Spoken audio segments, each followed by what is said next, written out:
welcome to the show. Today is March 19th, 2023, and let me start by saying that I'm not a financial advisor. This is not financial advice.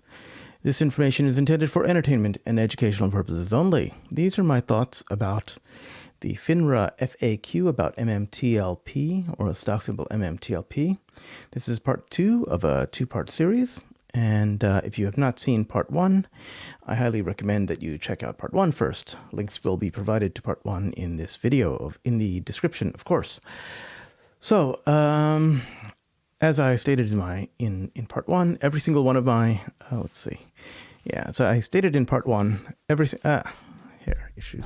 As I stated in part 1, every one of my videos will include an introduction as to how I believe the U.S. markets are in fact corrupt, and I will talk about how FINRA's U3 halting of the stock symbol MMTLP shows just how corrupt the markets are. Okay, FINRA is a self-regulatory agency, and they are backed with the authority of Congress and the U.S. government.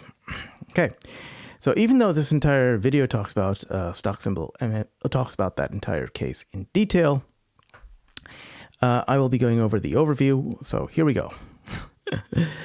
The U.S. stock market is very corrupt. Regulators, who should be ensuring fairness in markets, are often colluding with short hedge funds at the expense of retail investors. Let me tell you how FINRA created a fraudulent counterfeit shares in the stock symbol MMTLP. Metamaterials, who is a parent company, was issuing a special dividend of a private company shares. The company was called Next Bridge Hydrocarbons, which has about 3.2 billion barrels of oil in the ground in West Texas. And here is a story of what happened with FINRA. So in case you're not sure of what the stock symbol MMTLP and the private company Next Bridge Hydrocarbons is, let me give you a quick recap. FINRA created a whole bunch of fraudulent counterfeit shares in stock symbol MMTLP and caused further problems in the private company Next Bridge Hydrocarbons. So let me start. On December 8th, 2022, according to FINRA data itself, there were 13.7 million shares of stock symbol MMTLP traded, of which 9.5 million shares were short sales. Okay, here's the FINRA data itself. As you can see, the short volume was about 9.5 million shares. Total volume, 13.7 million shares, okay? Now, a short sale is when shares are sold prior to being purchased. Most people will actually buy shares and then sell them at some point later on. Short sellers do the exact opposite. Short sellers sell shares that they don't own with the plan to buy them back at some later point in time. As a result, short sales have an effect of dilution, right? They will dilute shares until the shares are subsequently purchased because they've already been sold. Shares have been sold without yet being bought, okay? That's what short selling does. So FINRA issued a U3 extraordinary event halt on December 9th, 2012, okay? And it's still in effect till now. Now, private company shares of Next Bridge Hydrocarbons were supposed to be distributed to all MMTLP shareholders on December 14th, right? After which stock symbol MMTLP was supposed to be deleted and all short shares were supposed to be reconciled. Now, since you can't trade, since the shares were halted from the 9th to 12th, all the way up till now, right? And you can't trade those MMTLP shares, those short shares can never be reconciled, right? They haven't been bought back and they've been sold and they can never be bought back. So MMTLP shares that were sold but never purchased, I call those fraudulent counterfeit shares. Okay, and those shares exist thanks to FINRA. So FINRA created the fraudulent counterfeit shares by issuing the U3 halt and preventing the short sellers from ever buying those shares back. Okay, so as a result, those shares are now fraudulent and counterfeit, and they were made that way by FINRA. Not only that, when you introduce fraudulent counterfeit shares into the market, you have now pushed down prices, right? Because those shares are fraudulent and counterfeit. So, because FINRA created the fraudulent counterfeit shares, they are now a price manipulator. They've manipulated prices downward. Okay, they knew what they were doing when they created the fraudulent counterfeit shares, and they went ahead and did it, right? So, thank you, FINRA, for being a price manipulator. Next, FINRA also prevented every single MMTLP shareholder from receiving the one-to-one dividend of the private company Next Bridge Hydrocarbons. Okay, FINRA knew about the spin out of the private company, and that FINRA knew that there were 165 million shares that were initially issued prior to these fraudulent counterfeit shares entering the market, and Metamaterials distributed all those 165 million shares to the transfer agent AST, who provided those shares to the broker-dealers. However, the broker-dealers had a lot more than 165 million shares. That was the number of shares that were issued, thanks to FINRA creating fraudulent counterfeit shares. Broker-dealers cannot distribute shares to shareholders because that would mean that some shareholders would get shares while others would not. And they cannot pick and choose who gets shares because then they'd be held liable, right? So, thank you, FINRA. That's what FINRA did. They created fraudulent counterfeit shares, they manipulated prices, and they prevented the distribution of the private company Next Bridge Hydrocarbons. Now, a lot of people might say, oh, gee, this is a complex situation. It's hard to deal with, whatever. That's what FINRA did. This is what they should have done. What FINRA should have done is they should have instructed broker-dealers of a corporate action that shorts must close their positions by December 12th, 2022, right? They should have informed broker-dealers that between December 9th to 12th, all trading in MMTLP should be position close only. What that means is that longs, those are people who purchased shares, should be able to sell those shares to shorts. And shorts, the people who already sold shares that they didn't own, they should be able to buy those shares back to reconcile their positions, right? And if they didn't buy it back by December 12th, 2022, they should be a forced close at that point, right? And that would reconcile all the shares which were already sold to buyers, right? But never purchased, right? So these shares became fraudulent counterfeit shares, and they would never have become fraudulent counterfeit shares if FINRA performed these two corporate actions. FINRA knew about going to position close only. It's very standard. They knew about forcing shorts to close their positions, and they did not do it.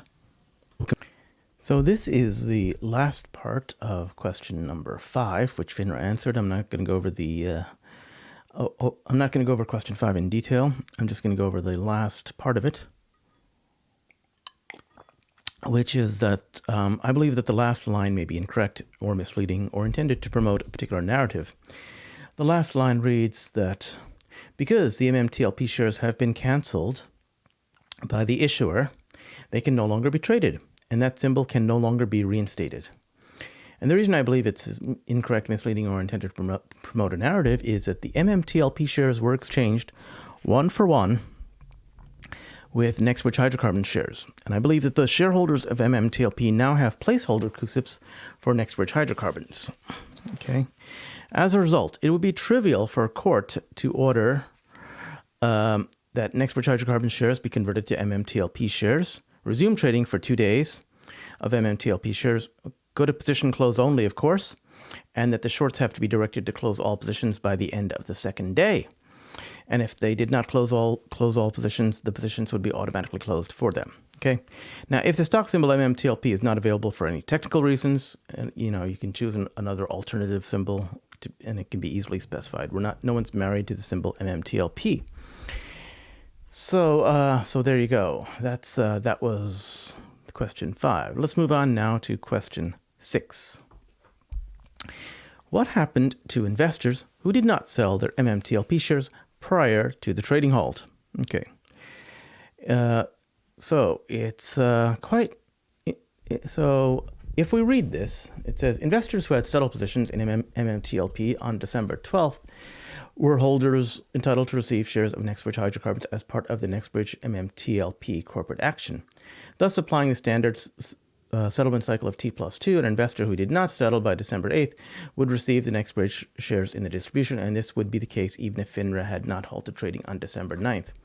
And then they go on and they say, as described in the Nexbridge prospectus filed with the SEC, and then they basically read out what's in the prospectus. I find it quite interesting that this is the first time that FINRA decides to actually quote the prospectus, as they had not read the prospectus before, and they had not seen in the prospectus that there was enough time for shorts to close their positions, interestingly enough. So It's quite interesting that FINRA only now decides to read the prospectus. They had 6 months to read them and to inform the shorts to close their positions, but yet they did not.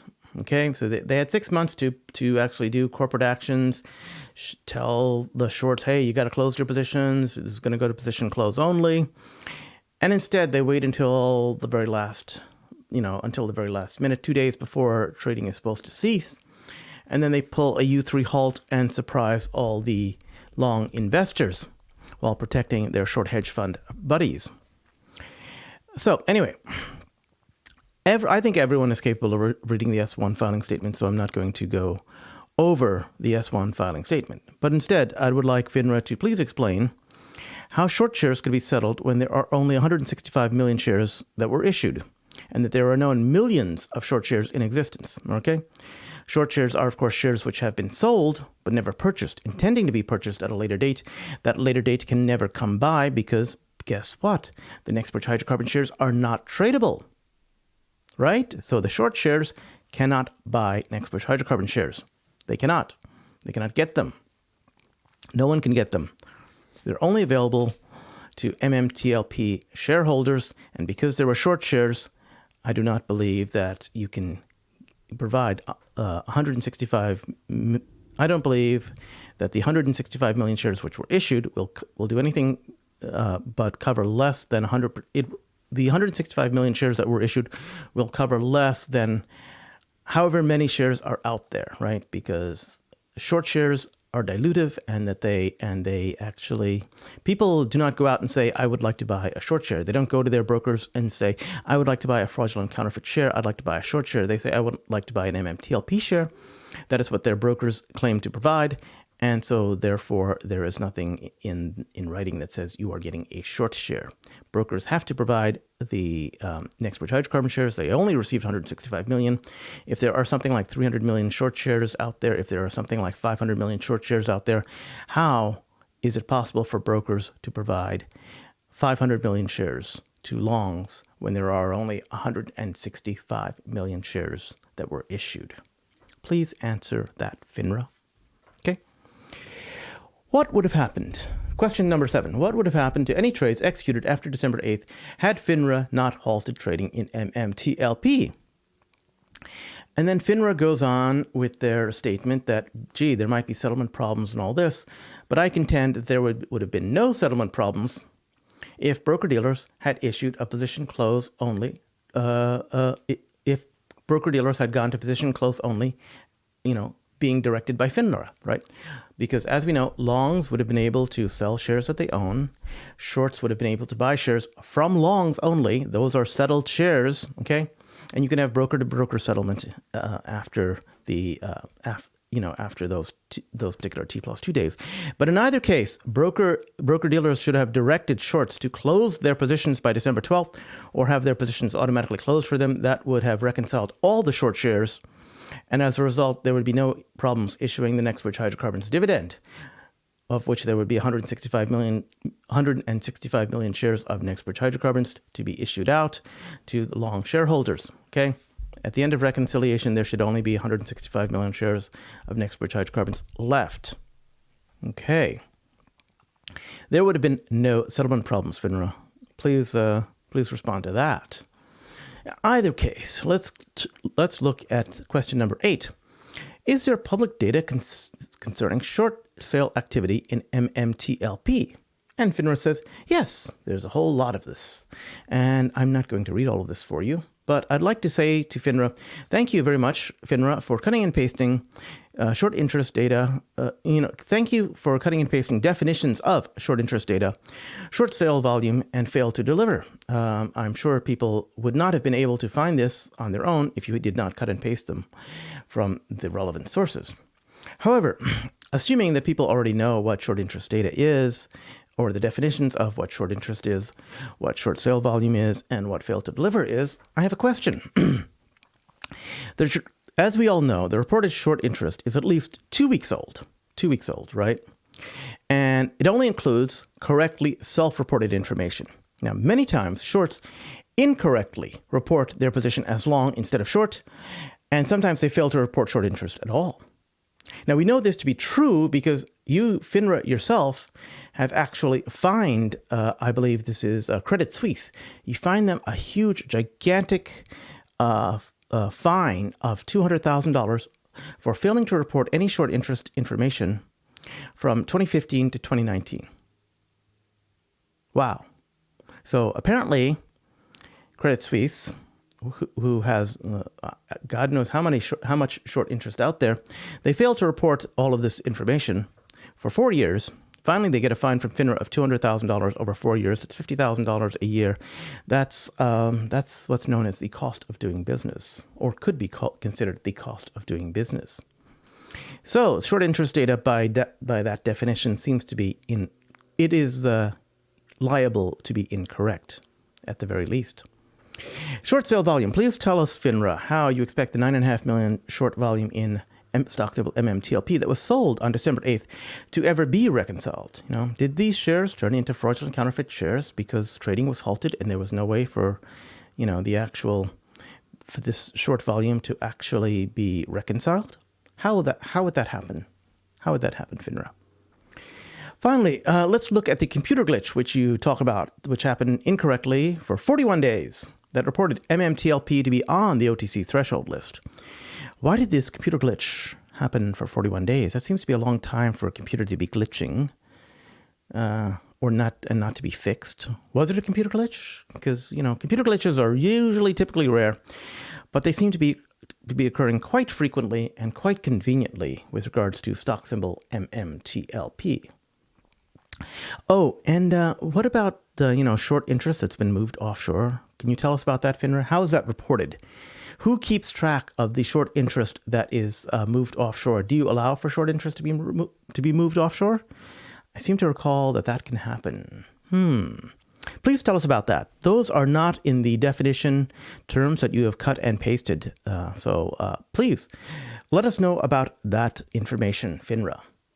Because, since you are educating the public on short interest data, short volume data, short sale volume, and fail to deliver, please educate us on these particular questions. Next. Question number 9. What happens if short positions in MMTLP were not closed out before FINRA halted trading? Now, this is really interesting because it took 9 questions before FINRA gets to the short positions not being closed out before FINRA halted trading. You might think that this short interest is a mythical creature for all we know. You might think it's like a winged Pegasus or God knows what, but apparently, or unicorns or something like that. But apparently short interest is real, and FINRA finally acknowledges that short interest exists. Anyway, this is what FINRA has to say.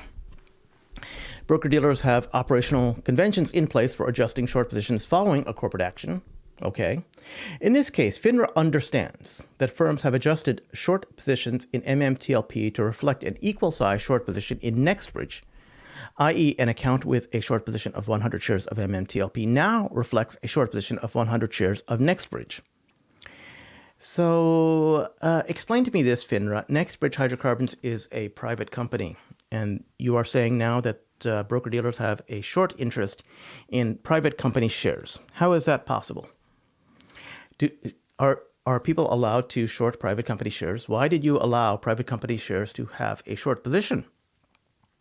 In other words, corporate action did not compel short positions to be closed or extinguish any obligations associated with outstanding short positions. So FINRA has now admitted that short positions exist in the private company Next Bridge Hydrocarbons. This means it would be impossible for all long shareholders to receive all of the Next Bridge Hydrocarbon shares that they are entitled to. Okay? Let me repeat. It would be impossible for all shareholders to receive all the Next Bridge Hydrocarbon shares they are entitled to because of the presence of short interest, right? Of short shares. Short sellers sell shares that they do not own, intending to purchase those shares later.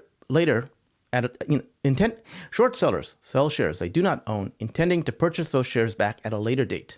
This reconciles the shares. Since Next Bridge Hydrocarbons is not a tradable stock, you cannot buy Next Bridge Hydrocarbons. There is no intention to make that tradable, and it has been stated in the S1 filings there is no intention to make that tradable. Shorts cannot close their positions. So, FINRA was aware of this, and so they have created an impossible situation. They have deprived people of their Next Bridge Hydrocarbons dividends. It would be impossible for all the dividends to be paid out. Until the shorts are reconciled, the shares have been diluted in price, and the prices of the price of stock symbol MMTLP was suppressed during all that time. FINRA could have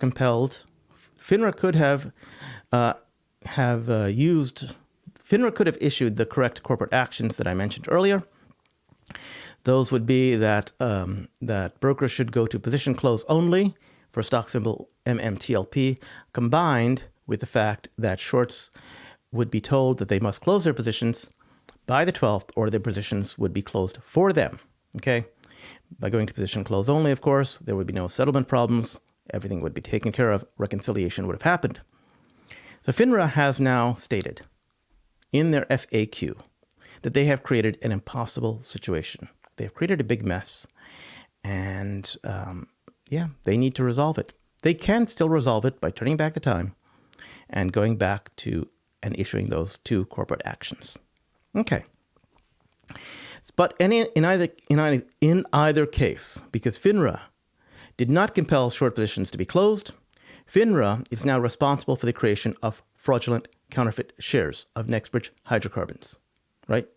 This is a private company. You cannot have short interest or short shares in a private company. FINRA has created the short shares because they issued the incorrect corporate actions.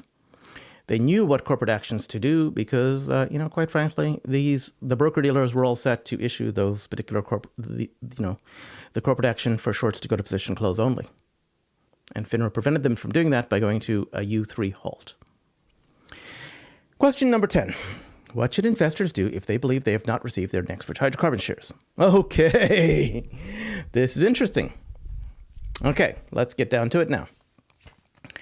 If you held a settled position in MMTLP on December 12th, 2022, your account should reflect your position in Nexbridge. Your broker-dealer is required to maintain possession or control of your shares in compliance with federal law. That is correct. You may also request a transfer of shares from the broker-dealer's name to your name.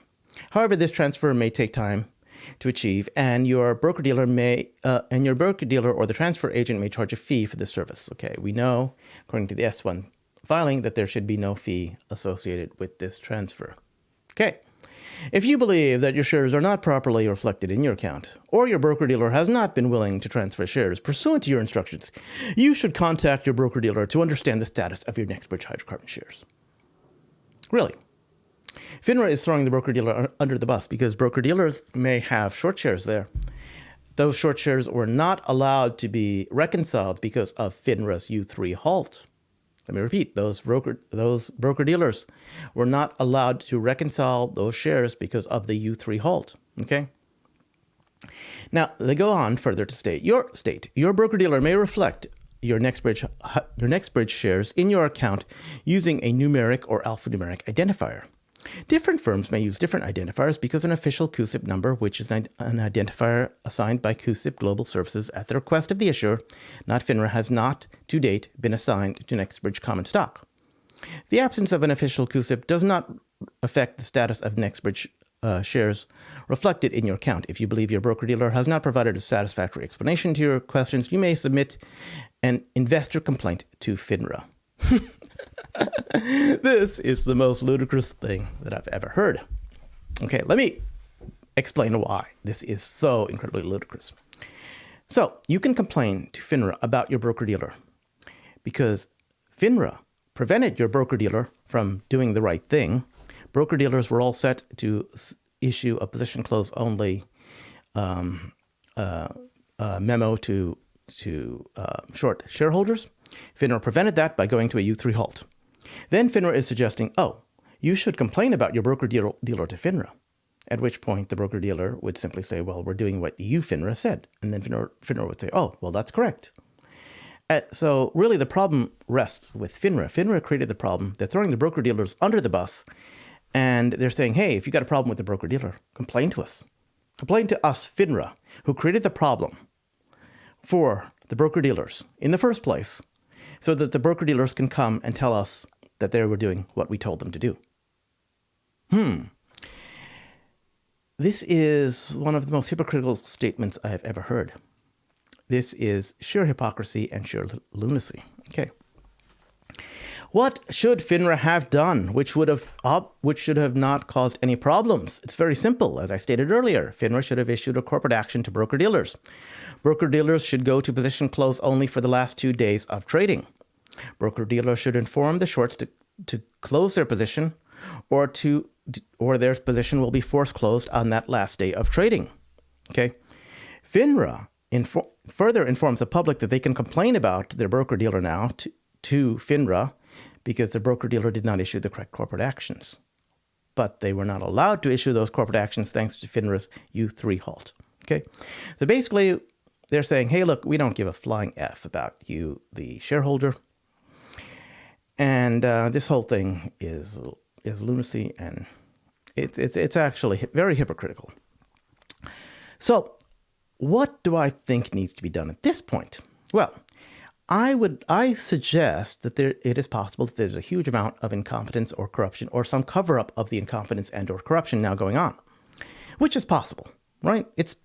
I'm not saying there is. I'm saying it's possible that there is. Who's to say? Anyway, may I suggest to any FINRA employee, if you know of corruption or wrongdoing at FINRA, this includes corruption of covering up incompetence or previous corruption, that you may, and this corruption may go on to even the highest levels of FINRA for all we know, because they seem to be compounding this corruption over and over again. The SEC has a whistleblower complaint file. You might make a few $1 million if you're a FINRA employee and you know what's going on and submit your complaint, your whistleblower complaint to the SEC, okay? It sounds like there's something really nefarious going on, FINRA. And quite frankly, you got a lot to answer for because your answers result in, your answers are non-answers. Your answers result in a logical loop which makes no sense. Your answers are hypocritical, FINRA. Sorry, I'm not buying it, and I don't think any Next Bridge Hydrocarbons shareholder or people who have placeholder CUSIPs are buying it either. This brings us to question 11. Are the Next Bridge Hydrocarbons shares tradable? Okay. This is the last question, by the way, that FINRA answers in their FAQ. This is a very important question, and let me answer this. Let me read it fully. Let me read their response fully. Their response is very telling.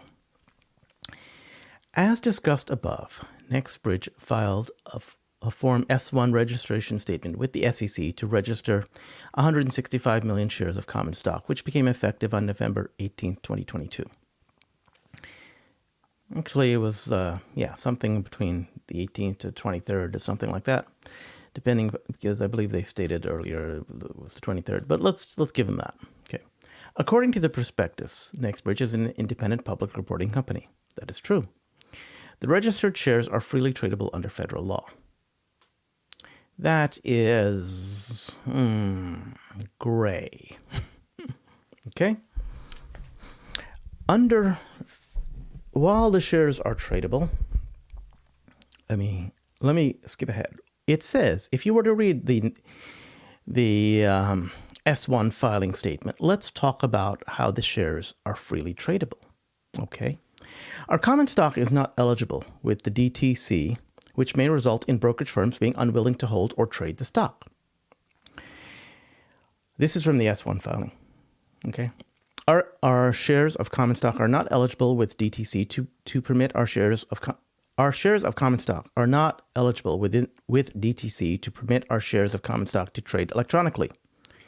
If an issuer is not DTC eligible, then its capital stock cannot be electronically transferred between brokerage accounts, which means that brokerage firms may be unwilling to hold or trade our common stock, restricting all trades by holders of our common stock. No trading market for our common stock is expected to develop. There's presently no public market for our shares of common stock, and our shares are not expected to become DTC eligible for electronic trading to third parties. There is no expectation that a trading market will develop or be sustained.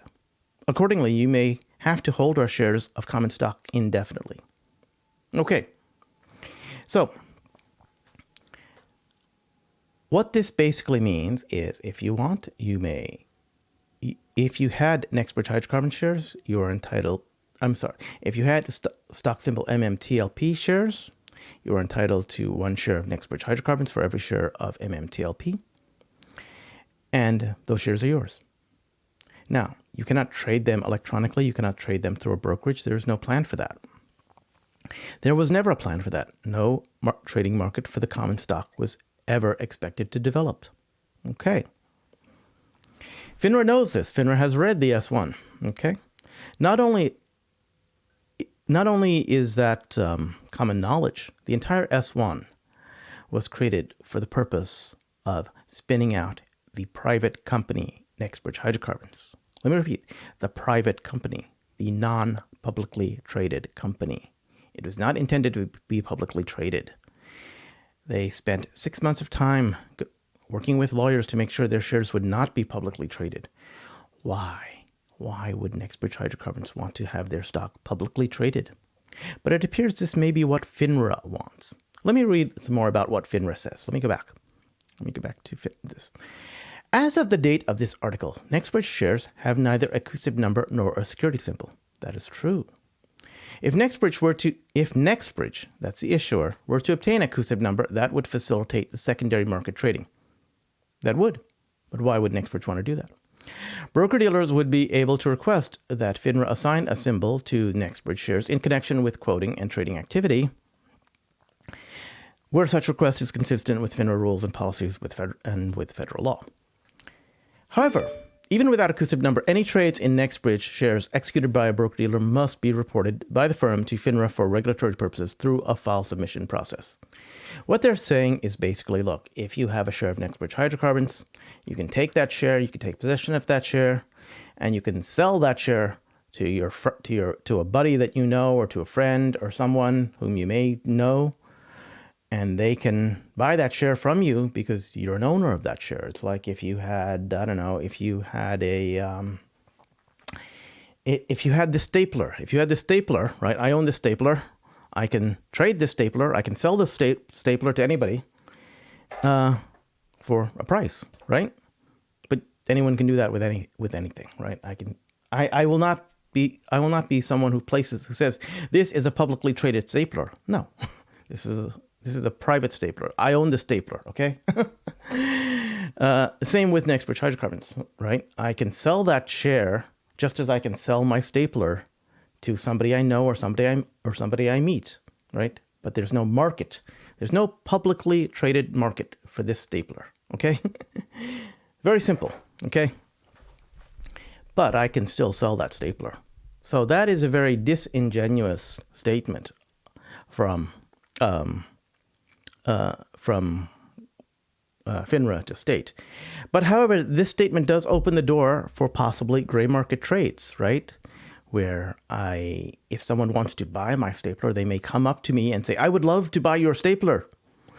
And I would tell them, well, I don't want to sell my stapler. And they might say something like, I will offer you $10,000 for your stapler. At which point I might say, oh, well, for $10,000, I'll sell my stapler. Of course, yeah.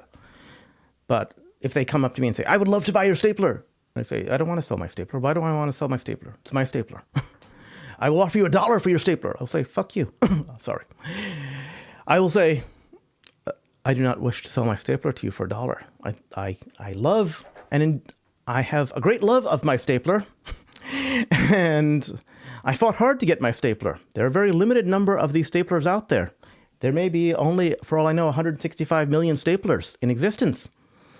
Why would I want to sell my stapler to you, knowing that you have already sold staplers into the world which don't exist, and now you cannot get enough staplers to give to your customers? Okay. Right? Very simple. Very, very simple. So if you offer me enough money for my stapler, yes, I will sell you my stapler. Okay? Enough of that.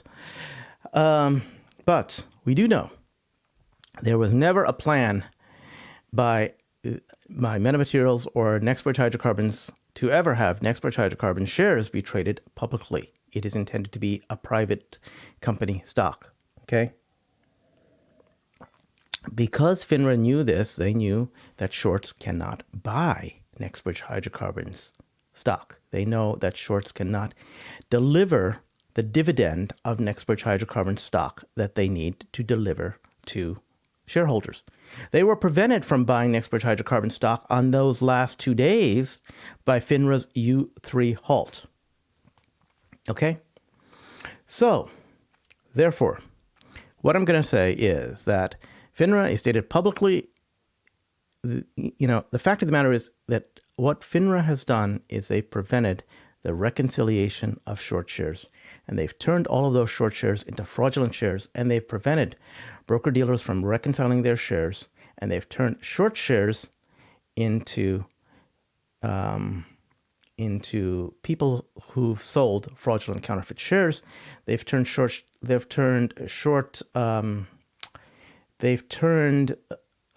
when you sell something that you don't own, when you sell something that you have no hope of actually buying, I believe that's called fraud. So they may have turned short sellers into fraudsters inadvertently, right? Because there's no way that a short seller can actually buy the shares that they owe without, when the shares have been halted. When MMTLP was halted, there was no way for short sellers to reconcile their shares. So it's very interesting. So the last statement directly contradicts S1 filing statements, which were approved by the SEC. FINRA knows this. But also, this last paragraph is very telling because it is the last thing FINRA states in this article. Now, I don't know about you or me, but most people, when they write an article or they write anything, the last thing that they write is usually the conclusion. If they don't write a conclusion, they say something like, well, this is what I hope for will happen, right? So they either write a conclusion or what they hope will happen or what they are afraid may happen, right? A warning, possibly. This is FINRA's conclusion, I believe. Because they didn't label anything conclusion, it's reasonable to assume that this is what FINRA wants to happen, right? What does this mean? What does this mean? It's reasonable to assume that the last paragraph hints at what FINRA wants to see in the future. And what that means is that they would very much like for trading to resume in the private company. They would very much like for the private company Next Bridge Hydrocarbons to go public. This is so that the naked shorts that exist out there can maintain their naked short position. They can resume their naked short position and never have to close. This is very similar to what Cromwell Coulson of OTC Markets has stated in his tweet store. Okay, this would allow naked shorting to continue indefinitely. This is the exact reason that Next Bridge Hydrocarbons was spun out as a private company. The shorts have already received tons of dollars. Okay, they've diluted your shares. They've driven down prices, all at the expense of 65,000 plus retail investors, and this is what FINRA wants to see continue to happen. Right? I believe that's the case because that's the last thing that they write. It's very, very telling. It is very, very telling. Okay? Finally, this last paragraph also, as I stated earlier, does open the door to gray market trades. So, FINRA is also saying, well, there could be gray market trades to solve the problem. Okay. So you're saying there's gray market trades, or there's a possibility of gray market trades. Oh, and by the way, there's this part that's a boilerplate that they put at the end of it. They say, as part of its mission, FINRA provides resources on its website to assist retail investors through the investment process. As relevant to questions around trading in MMTLP, FINRA has published investor insight articles addressing short interest and short sale volume data, as well as corporate actions and the mechanics and risks of trading OTC securities.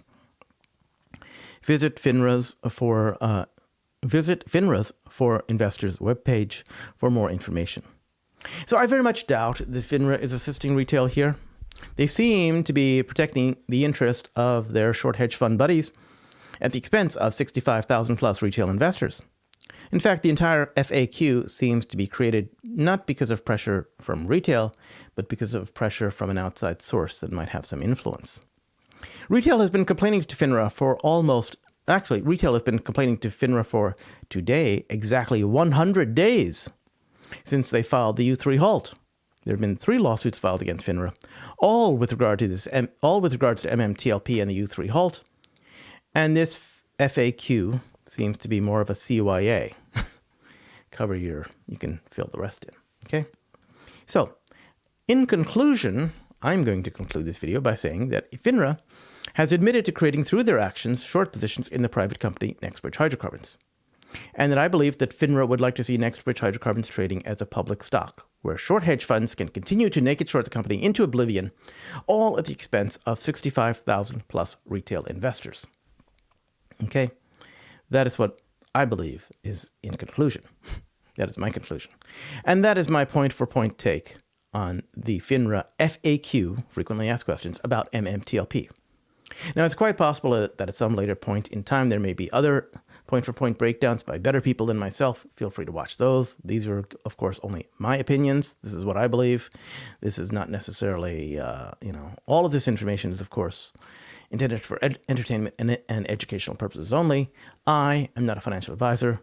This is not financial advice. This information is, of course, intended for entertainment and educational purposes only. And these are my thoughts. These are my thoughts about the FINRA MMTLP FAQ, and it's the point-for-point breakdown, part 2. Thank you for watching. Goodbye.